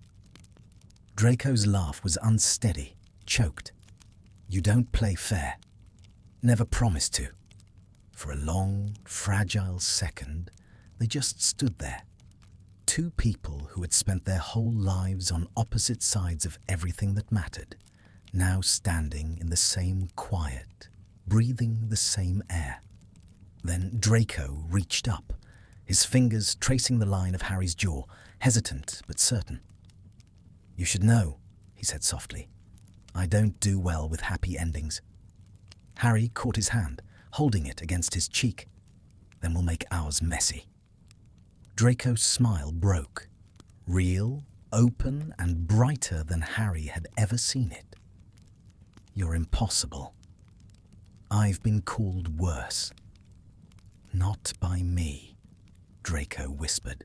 When Harry kissed him this time, there was no hesitation, no curse, no fear left between them. Just warmth, just the soft human truth of it. That evening, they walked the grounds together. The last of the light was fading, the sky deepening to indigo. The wards shimmered faintly around the perimeter, like a heartbeat keeping rhythm with the land. Draco stopped by the old fountain. "Do you ever think about what happens next?" Harry glanced at him. "All the time." "And?" "I stop," Harry said, "because this is enough." Draco's expression softened. "You really mean that?" Harry nodded. For the first time, yeah. Draco looked out across the fields, the wind catching his hair. "Strange, isn't it? After everything, curses, wars, oaths, it ends like this." Harry smiled. "It doesn't end. It just changes." Draco turned toward him. "And if it changes again?" Harry stepped closer, taking his hand. "Then we face it, together." Draco's fingers tightened around his. "I hate that you make sense." "You'll get used to it." Draco smirked. Doubtful. They stood there until the stars appeared. First one, then another, until the sky was full of them. The same stars Draco had once said he admired for their predictability, now gleaming above them like something brand new. Harry whispered, "Look, they're different tonight." Draco followed his gaze. "No," he said softly. "We are." Harry squeezed his hand. "Good." For once, there was no curse waiting, no darkness pressing in, just the quiet rhythm of two heartbeats finding the same pace. And when the last light of the day finally disappeared, the manor, that old, haunted place of oaths and ghosts, stood silent in the night, no longer a prison, but a home. Thank you for being with me in this story. For me, it is not so much about magic, but about healing, about how even gloomy walls can become a home when law appears inside them, and how all the woods can heal if we dare to trust. Now, when silence has finally settled in the manor and the storm is behind us, allow yourself to let this day go as well. Everything difficult has already passed. Your secrets are safe.